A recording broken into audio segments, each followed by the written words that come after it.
So yun po mga banateros, mga kabiyaya, isang mabiyaya. So yun po mga banateros, mga kabiyaya, isang mabiyayang araw po sa ating lahat. May parang may ano na naman ho kayo. May panibagong hahalukayin na mga baho ngayong araw na to. Oo, dahil may isa pong mayor or congressman na bumibira ho ngayon kay BP Sara. Naku, kapag ako ang natatakot sa iyong kapalaran, kumag. Ako yung natatakot dito sa taong to dahil alam ko bukas sa Makalawa trending na ang mga kagamitan nito. At yung mga natatagong mga kaso nito ay ibubulgar ng mga netizen. Naku po, naku po. Hindi ko talaga alam na talagang grabe na ka-toxic ngayon yung ating gobyerno. At talagang nababalitaan ho ngayon na maraming mga nagsusuntukan. So ibubukod natin ng ibubukod natin ng reaction yan. Yung mga gobernador na nagsuntukan. Ako gobernador tuloy, yung mga congressman na nagsuntukan. Yung mga senator na muntik lang magsuntukan. Gago! Abangan nyo yung ibang video natin at kapag tingnan nyo na lang yun, baka naka-upload na. No, so eto nga grabe ngayon ang nangyayari. Ito pag-usapan ho natin ito na kung saan Paduano, isa sa mga bumabanat to kay BP Sara, kinarma na. Ano ba yung sinasabi kong karma? Kaso ni Paduano nasilip na. Noong nakaraan si Benny, si Kimbo at yung iba't iba pang congressman, ngayon si Paduano nasama na sa listahan ng mga netizen na kung saan ay lumabas na ho ang kanyang baho ni Kong Paduano, sumingaw na. Karma sa ginawa kay Marcoleta, makakaliwa pala. Naku, itong makakaliwa. Anong makakaliwa ito si Paduano? At eto pa, speaking of Paduano, ay dudugtong na rin ho natin dito yung si Mayor na bumibira po. Aba, Mayor to bumibira kay BP Sara. Di ko alam kung Mayor to or congressman, Hindi natin alam kung anong to. Basta pinasa sa akin yung video at ayun nga, nagulat ho ako na biglang ganito ang sasabi nito. Tanga ka ba? Mayor ka Eto, Vice President, buong bansa sakop niya. Gago! Mayor pala to. Oo. Ay nako po. Ang tanong dito sa kanyang dito sa comment ay magkano kaya ang bayad dito?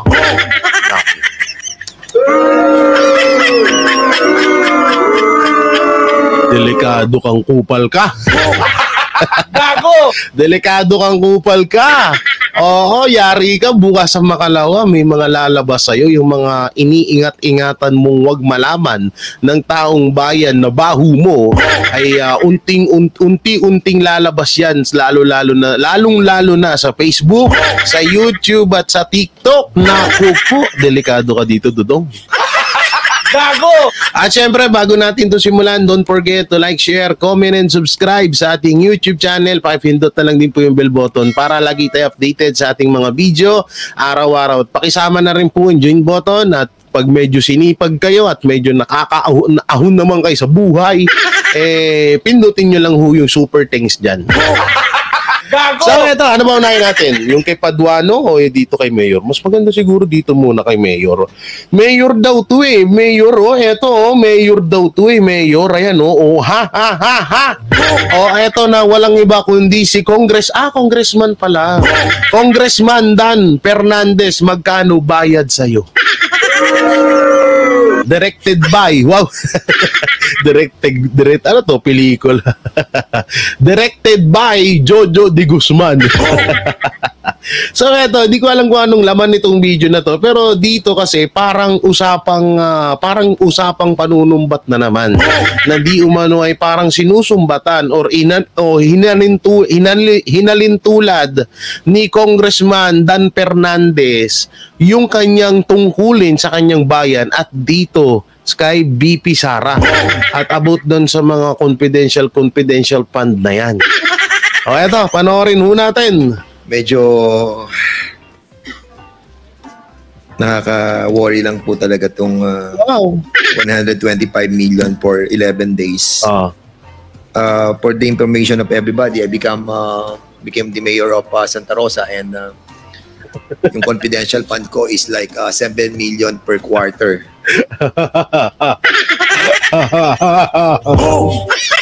Bakit ka nagkaganyan, Dan Fernandez? Magkano? Ay, sorry. Gago! Sorry.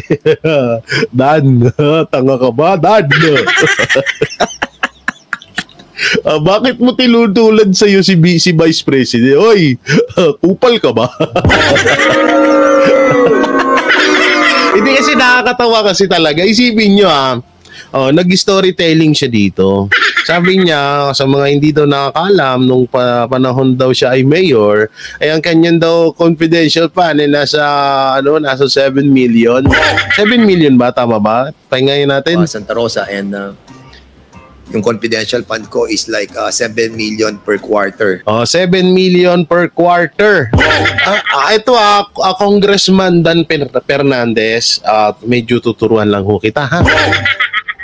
Kayo po, mayor. Halimbawa, mayor ho kayo ng, di ko kasi alam kung tiga saan itong ito eh. Halimbawa, mayor kayo ng Marikina. Sige, magsama-sama na kayo nila Estela. Nila Estela Kimbo. Halimbawa, mayor ka ng Marikina. So, ang nasasakupan mo lang is yung mismong Marikina lang. Vice President yan, no? Buong! Ha? Buong bansa! Putang! Gago! Buong bansa yan. Vice President yan. Pangalawa sa pinuno ng bansa dito yan. Hindi pala pinuno. Sa namumuno dito sa bansang yan. Vice President yan, Sir Dan. Ba't yung mga Dan ganyan? Ay, sorry. Ay, hindi si Dan Chang baka sabihin nyo, ay, biniri ka ni Jake. Hindi siya. May kilala akong Dan dyan na parang Daniel, gano'n.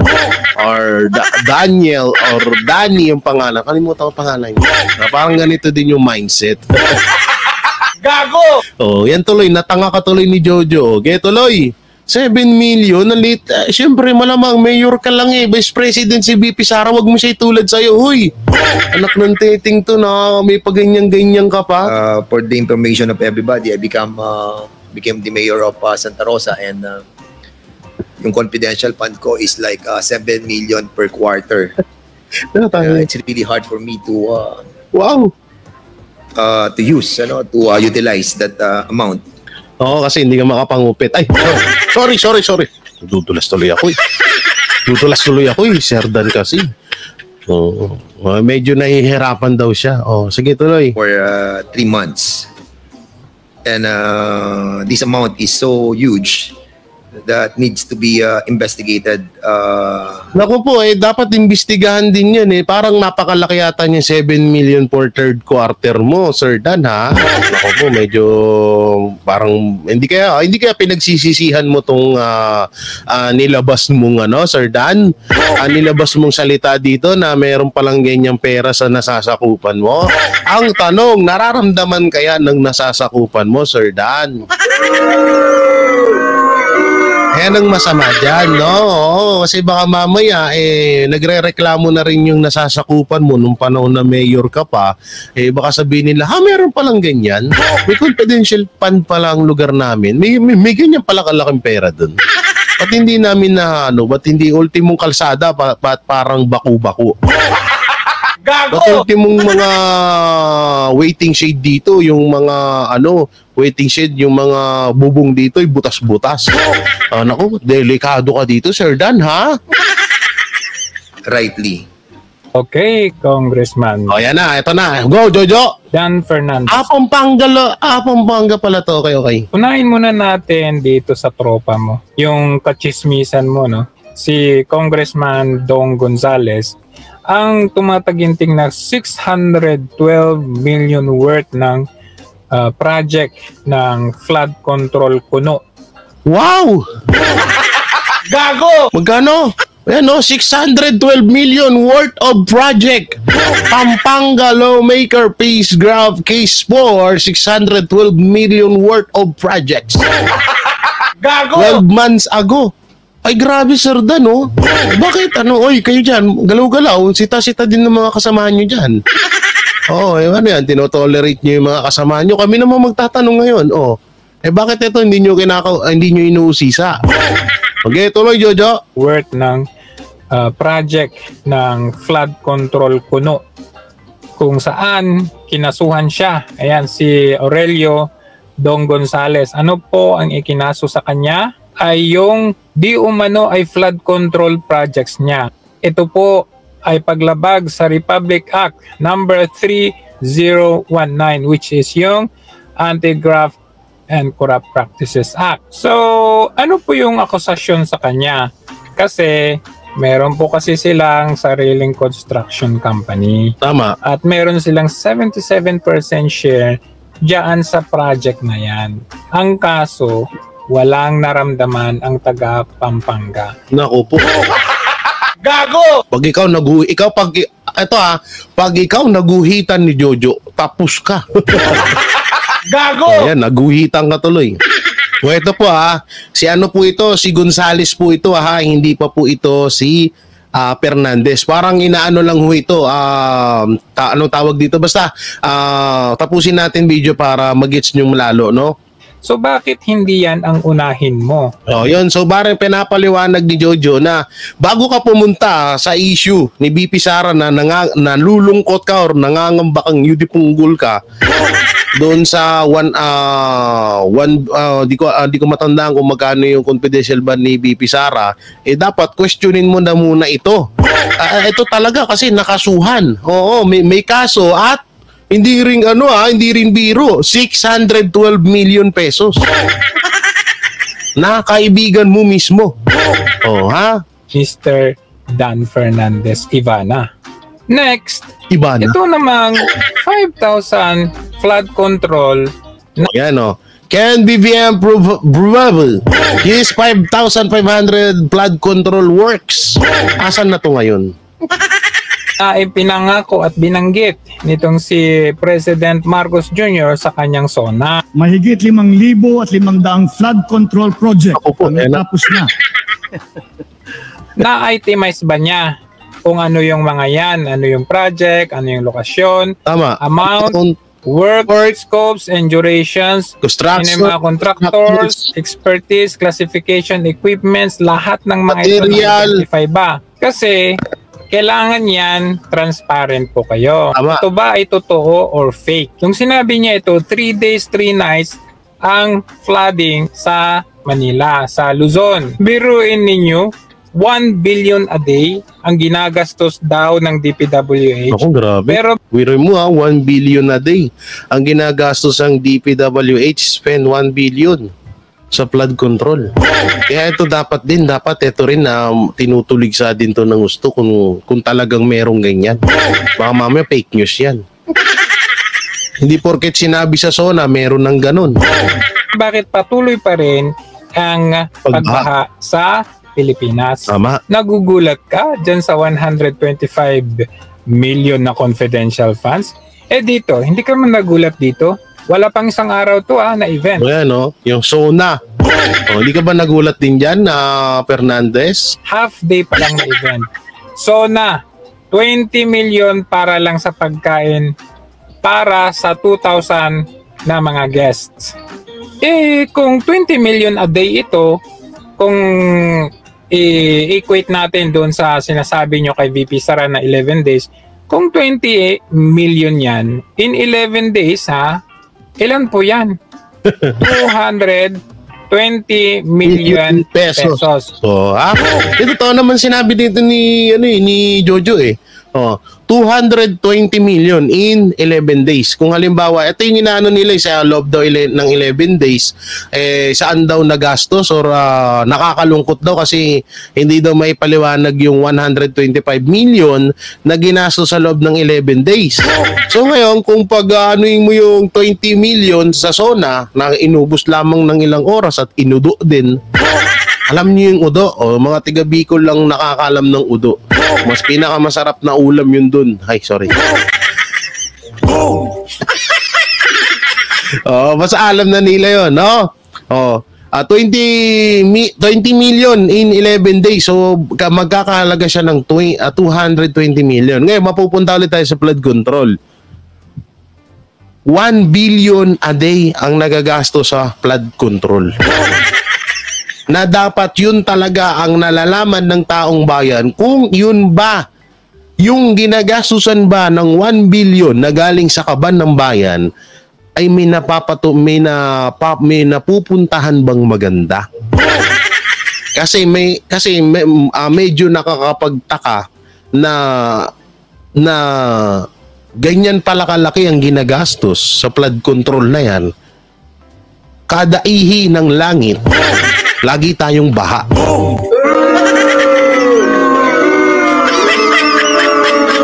Diba? Kada ihi ng langit, lagi tayong baha. Konting ano nga lang, parang dumura lang. Baha na agad sa Luzon. Baha na sa Metro Manila.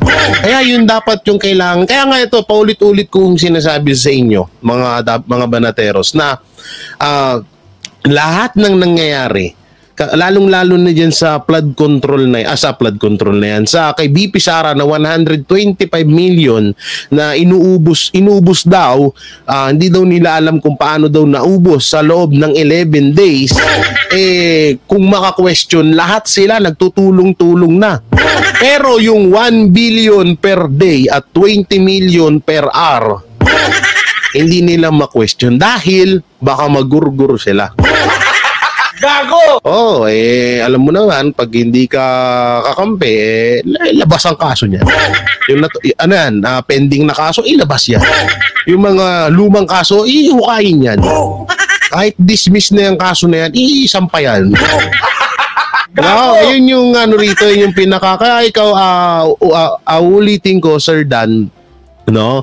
Sir Dan tawag dito Sir Dan Fernandez. Una-una po maling-mali ho yun, no, na pinag-combine nyo po yung about po dun sa pagiging mayor nyo at sa pagiging vice presidente ni BP Sara, ha? Wag po kayong minsan aminado naman po kami na may itsura po kayo, pero minsan wag ho kayong palaging magpiling. Gago! Kasi hindi lahat po ng nagpipiling ay gwapo. Ha, Sir Dan? Wala po sa kalingkingan ng isa. Ito hindi ko po, disclaimer hindi ko minamaliit ang mga mayor.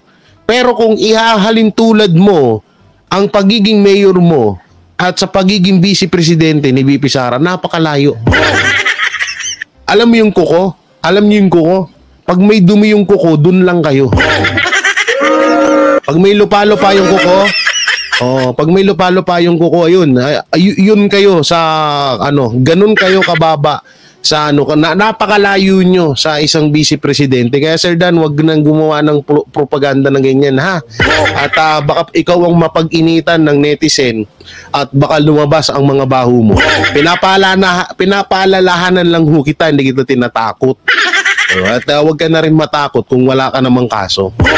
Eto naman, next, ito pa. 19 billion excess PhilHealth fund to be used for health programs. Gago! Ha? Ito, panoorin. Ito naman sa PhilHealth, 90 billion na excess na pera, contribution ng mga members ng PhilHealth. Sino ba yung mga member ng PhilHealth dyan? Ito na, Ay, ito na yung pera yung pinaghirapan nyo. Yung pinagkuskus nyo ng ito na. Bakit naman kinuha ito ng gobyerno? Hindi naman ito kita ng gobyerno, kundi ito po ay kontribusyon. Nga yung mahirap dyan na palagi ho rin tayong nagtataka na bakit ho kinuha yan ng gobyerno. Kontribusyon po yan. No? Pera ng taong bayan yan na dapat din naman sige, sabihin na natin, hindi pera ng taong bayan. Di pera nyo na. Sige na, oo na. Kasi may mga tangang vlogger dyan na sabi, pera daw ng gobyerno yan. Kaya may karapatan daw yung gobyerno dyan sa 90 billion na PhilHealth na yan. Sige, pera na ng gobyerno. Pero, bilang gobyerno at bilang ikaw ang namumuno dito sa bansa, sino ho ba yung ibigay mo yan sa mga Pilipino para mapakinabangan nila yung pera na yan? Dahil simulat sa pool na umupo kayo dito sa pagiging... Hirap na magsalita sa pagiging presidente ng Pilipinas, wala naman na pala sa inyo yung taong bayan. Sorry sorry po sorry po yun ang totoo. Sorry ho, pasensya na. Tuloy natin. Hindi ba sa halip na ibigay ito sa National Treasury o sa government, hindi ba mas maganda na ibigay ito or ibang bayad sa utang? Oo nga, no, tama nga naman. Oo nga, ang galing mo talaga. Palakpak. Subscribe nyo to, Jojo D. Guzman, ha? Oo, yan, no, utang. Ito nga, hindi, tama nga si Jojo dito. No? Kung yung 90 billion na yun, kung pinangbayad ng utang yun, utang sa mga ospital, yan, no, PhilHealth, utang sa mga ospital na 27 billion, di sana wala na tayo utang. Diba? Tubong lugaw pa rin. May matitira pang Wait lang. Calculator. Asan na yung calculator? 90 minus 27. Yan may 63 billion pang matitira. Yung 63 billion na yan, kung pinamahagi yan or ipinaubaya na lang yan na makakatulong sa mga kapwa natin Pilipino, di napakaganda nun, di ba? PhilHealth sa mga pribado at public hospitals kasi may utang ang PhilHealth. O kaya, ibibigay ito or ibabalik ito sa mga contributors. Yun, contributors. Katulad yan, ikaw. Ikaw na nanonood, putang ina ka. Gago! Sorry, napapamura ako. Nakakagigil naman kasi, bro mo, 90 billion, hindi pa pinaubaya sa atin. Kinamkam pa. Ikaw mga nanonood, isa ka dito sa contributor na to. Isa ka sa mga nagpakapagod dito. Ngayon, natatawa yung iba dyan, yung mga basher. Hindi, okay lang yun sa amin. Ay, nako. Kaya kung pwede ay magkaroon ng pagpapamura sa mga bayad or premium ng mga contributors. So, Mr.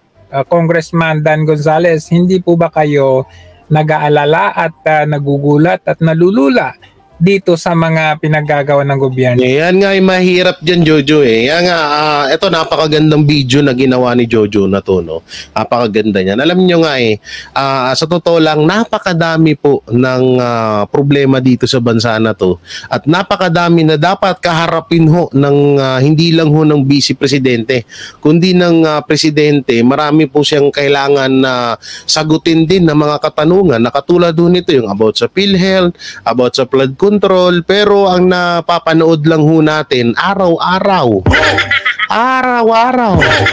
Walang iba kundi kay Mayor Alice Goo, kay 125 million confidential budget ni BP Sara, OBP budget.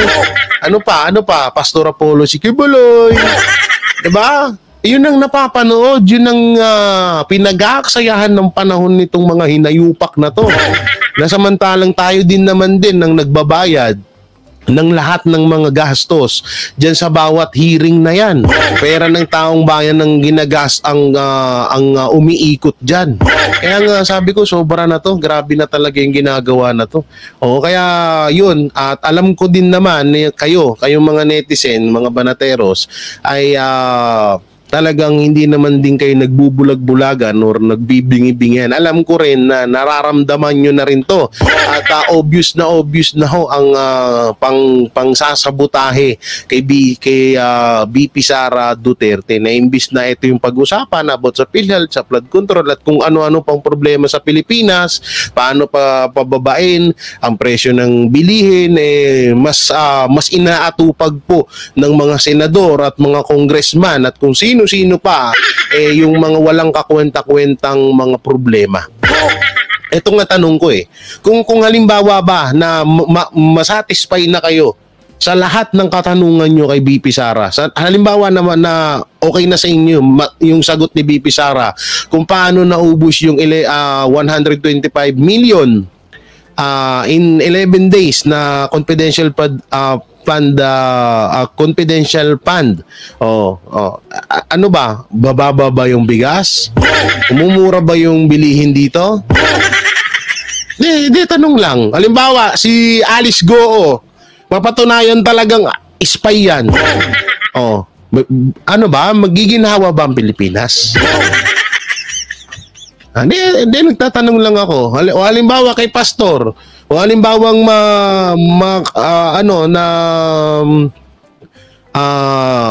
masatisfy na kayo sa mga gusto nyong gawin kay Pastor, bababa yung magiging okay ba Pilipinas? Yung mga bilihin bababa ba? Hindi, di ba? So anong pakinabang sa amin ng mga Pilipino yung mga pinaggagawa nyo diyan? Na samantalang ito dapat yung nalalaman namin, ito dapat yung mga tinatalakay nyo na kung paano ba ang dapat gawin dito sa mga ganitong issue na to. Tapos ialin tulad mo pa kung Fernandez yung pagiging mayor mo kay BP Sara. Nagpagtiting na yan oy, wag kang mag-asam niyan kay Ivana Alawi, ex ko yan. Ay, naku po. Eto, yung about naman kay dito. Eto, kay Paduano, panoorin natin. Wala talagang baho na hindi nabubunya. Patay na. Kaya naman talaga ng ugali pag-aasal ni Congressman Paduano kay Congressman Marcoleta ay dati pala itong membro ng mga makakaliwa ayon sa Facebook post. Si Congressman Paduano member ng makakaliwa. Kaya mukha siyang kaliwa. Ay, gago! Sorry. Okay. Nang nagngangalang Deza, Congressman Paduano. Babasahin natin, Congressman Paduano, aka Hual Hati, para Pali, ikaw ang nag-imbestiga ng AJK. Ilang hits ba ng pulis at sundalo bago ka maging kanang kamay ni Tabara ng Alex Boncayaw? Ano to? Putang ina, ano to ano tong issue na to Naku po, yari ka dito kung Paduano, sabi ko na nga ba, lalabas na yun. Ay! AKA Luwalhati Karapali, ikaw ang nag-iimbestiga ng AJK? Ilang hits ba ng pulis at sundalo bago ka maging kanang kamay ni Tabara ng Alex Boncayo Brigade? Kamusta naman kayo ni Congressman Lagman? Naku po! Bakit ni Popoy Lagman? Naku po! And Luwalhati Karapali, Tabara's right-hand man in Negros, has been suspected by Intren Sharado and other former members of the clique of possessing safe conduct passes from the AFP and PNP since 1994. Ano nga ba ang Alex Boncayo Brigade? Ito yung ibig sabihin ng Alex Boncayo Brigade. Ito yung meaning ng The Alex Boncayo Brigade is credited with the assassinations of nearly 200 police officers. Wow! Gago! Kasama pala dito si Paduano sa mga namatay na pulis. New People's Army, NPA pa lang. NPA pala to si Paduano. Paktay na deha. From 1984 until 1993. In 1984, the ABB claimed responsibility for the assassination of Police General Thomas Caringal, Chief of the Quezon City Police Department. Kahit ang GMA News ay kinumpirma din ito na siya. Ay, naku po. Published May 28, 2014. 7:16 PM. Naku po, Sir, yan na nga sinasabi ko sa inyo. Na yung sinasabi ko sa inyo, huwag niyong hamunin ng netizen. Ayan na, nilabas na ni Robin Sweet. Ay, paktay na. Grabe, no? Unang-unang talagang nabisto dito, si Stella Kimbo, dating teacher na ngayon ay isa na sa family Hermes. Si Benny Damani na isang pastor na isa ng bilyonaryo ngayon at may kaso pang child abuser. Sabi ni Sandra Cam yan, hindi ko yan sinabi. Ngayon, eto si Paduano na isa pala dating mamamatay tao. Gago! Naku po. Naglabasan na ang mga baho ng mga ina. Wala na, finish na to. Ayan, kinonfirm yan ng GMA, Si Karapali luwalhati. So, ibig sabihin, itong si Congressman Paduano ay tao? Naku! Bulgar. 1993, kapanganakan ko pa to. Until. From 1984 until 1993. Grabe. Facebook page na mahalin natin ng Pilipinas. Another communist in Congress. General Caringal was the first victim assassinated by the Alex Boncayo Brigade, the makakaliwang grupo liquidation unit, of which now Honorable Joseph Stephen was a guerrilla commander before he became a congressman. The Alex Boncayo Brigade is credited with the assassination of nearly 200 police officers from 1984 until 1993. In 1984, the ABB claimed responsibility for the assassination of Police General Thomas Caringal, Chief of the Quezon City Police Department. Can anyone tell me why a communist and a killer is now sitting in Congress? Nakakalungkot naman. Hindi, nakakalungkot to kasi biruin mo halos naglalabasan na ho ang mga baho, yung mga kaso na nakatago ng mga congressman. So, ibig sabihin, dyan sa Congress, dyan sa gobyerno, napapaligiran na kayo dyan ng may mga kasong tao. At yung isa pa nga dyan, convicted. Lalong-lalo na si Franz Castro, si Saturo Campo, recruiter ng mga kabataan para sumali sa NPA, si Raul Manuel. Di umano napanood lang akong video na yun. Ngayon, si Kabeni, isang child abuser daw. Sabi ni Sandra Cam. Tapos ito naman ngayon, si Paduano ay isang mamamatay tao na NPA. Gago! Ibig sabihin, nakakalungkot kasi ito yung pinaka nakakalungkot dito. Katulad lang ni Alice Goo at ni Pastor Apollo Siquebuloy, sabihin na natin na masyado nilang tinutugis yung mga tao na kahit halos wala pa ho silang sapat na ebidensya or hindi pa nila napatunayan lahat ng mga ipinaratang sa mga taong yan. Ulitin ko against po ako sa Kobo. Sa Pogo, ayoko ng Pogo.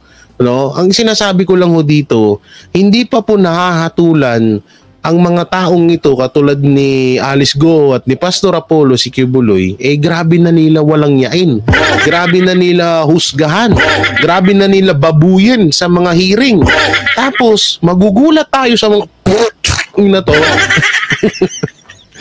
Nagugulat tayo sa mga hinayupak na to na mga mas matitindi pa pala ang mga kaso doon sa mga taong hinuhusgahan nila.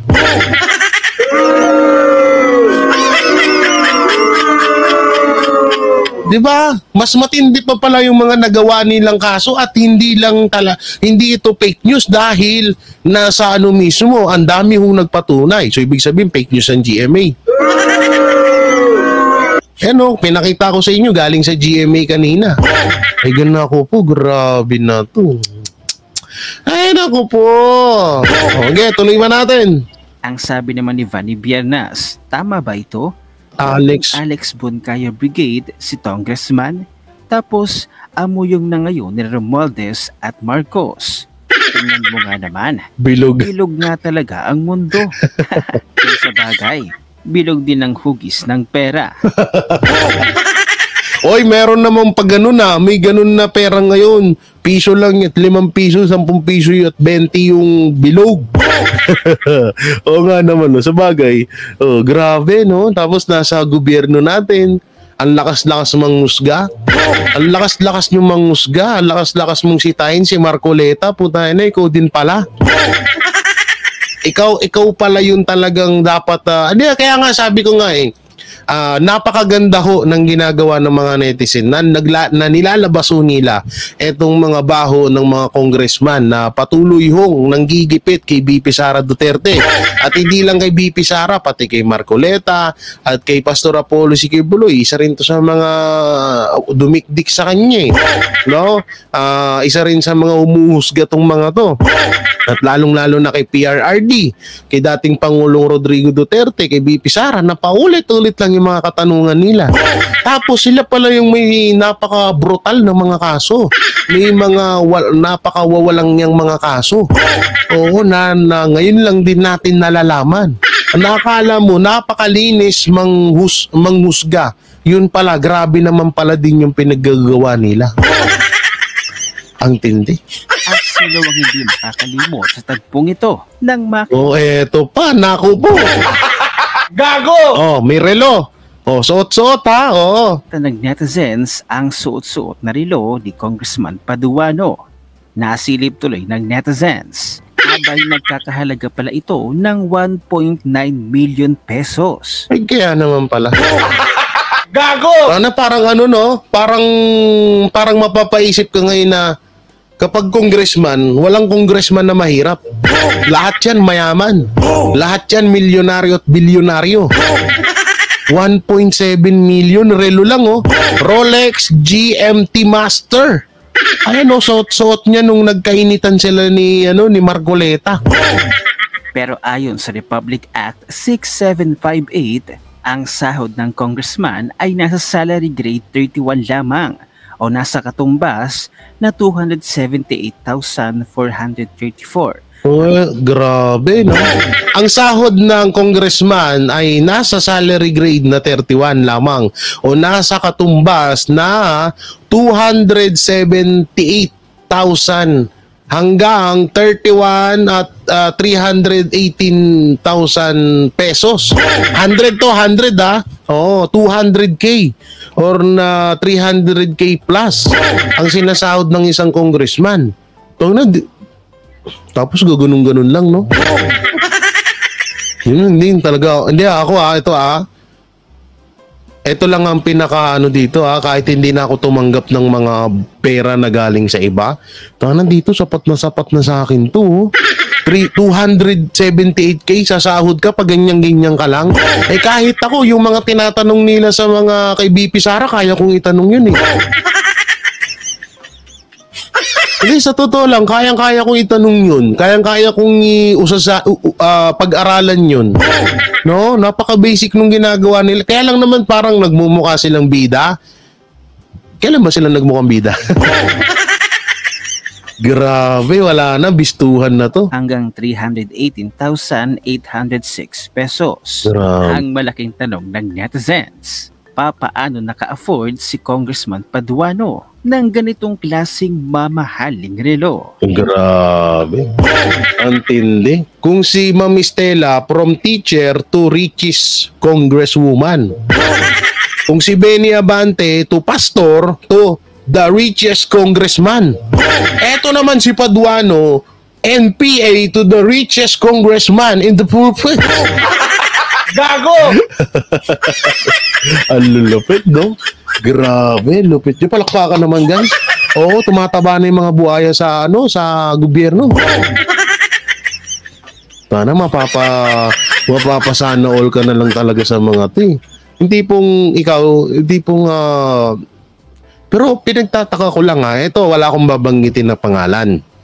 Pero pinagtataka ko lang na hindi ko talaga mapagtanto na sa laki ng sinasahod ng mga congressman, bali-balita lang naman na may iilan or may ibang congressman, congresswoman na mga tumatanggap di umano ng pera. No? Kaya nakaka-afford or nakakabili ng mga mamahaling sasakyan, bag at relo. Kasi ito lang sa panahon natin ngayon, yung 200k per month na sahod mo, sa totoo hindi mo iisipin na bumili ka ng tig 1.7 na relo. Hindi, totoo lang. No? Sa hirap ng buhay ngayon, hindi mo iisipin na bumili ng ganun. Grabe. So ngayon, eto na nga. Alam nyo, napakaganda yan. Kaya netizen, ituloy nyo lang yung ginagawa nyo. Wala akong masama sa ginagawa nyo. Yung mga sinasaliksik nyo yung totoong mga nangyayari, no? Ayan hindi na po ang mga vlogger ang naglalabas, kundi mismong mga netizen na ang nakakadiskubre kung anong mga baho ng mga buhaya sa gobyerno. Ganun kalupit. So yan mga banateros, hanggang dito na lang yung video natin. Anong masasabi nyo sa mga napanood nyo rito kay Dan Fernandez? Anong masasabi nyo doon sa sinabi niya about kay BP Sara? At eto naman, anong masasabi nyo dito sa issue ni Congressman Paduano? Okay, comment nyo lang po dyan sa baba. Siyempre, don't forget to like, share, comment, and subscribe sa ating YouTube channel. Pakipindot na lang din po yung bell button para lagi tayo updated sa ating mga video araw-araw. So maraming salamat. Ingat po kayo palagi. God bless and peace and bye-bye. Walang inuurungan. Pag tama palakpakan, pag mali ay babanatan. Yan ang Banateros, boses ng ordinaryong Pilipino. Banateros ay walang makakaawan. Walang inuurungan, Banateros ay tinutulungan.